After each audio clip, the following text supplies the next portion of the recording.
Trust me, পই পই করে হিসাব রাখতে হবে যে আপনার দুঃসময়ে কে ছিল কে ছিল না। পই পই করে হিসাব রাখবেন, ডায়েরিতে দরকার লাগলে লিখে রাখবেন।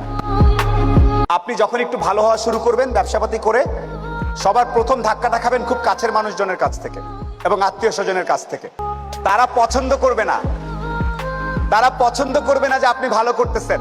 আপনার কাছের লোকজন আপনাকে বলবে ও তো ব্যবসা, ও তো নষ্ট হয়ে গেছে, রাত 12টার সময় আসে, কি করে না করে, অনেক কিছু বলবে। সফলতা আসলে মাথাটা ঠান্ডা রাখবেন। আত্মীয় স্বজন কে কি বলেছে এত টেনশন নেওয়ার কিছু নেই। আপনি যদি সৎ হন, আপনার ব্যবসা যদি ঠিক থাকে, আপনি আপনার মতো করে কাজ করবেন। আর সফল হওয়ার সাথে সাথে অনেক দুধের মাছি তৈরি হবে। দোস্ত আমি জানতাম তুই কিন্তু সফল হবি, আয় দোস্ত আয়, বুকে আয়। এই গ্রুপ থেকেও সাবধান। ট্রাস্ট মি, পই পই করে হিসাব রাখতে হবে যে আপনার দুঃসময়ে কে ছিল কে ছিল না। পই পই করে হিসাব রাখবেন, ডায়েরিতে দরকার লাগলে লিখে রাখবেন যে কখন চারানা চেয়েছিলাম, একটা সাপোর্ট চেয়েছিলাম, কে দেয় নাই আর কে দিয়েছে। যারা দিয়েছে তাদেরকে মাথায় তুলে রাখবেন, আর যারা দেয় নাই তাদেরকেও কাছে রাখবেন। Because you must keep your enemies closer. খুব কাছে রাখতে হবে যে কে কি।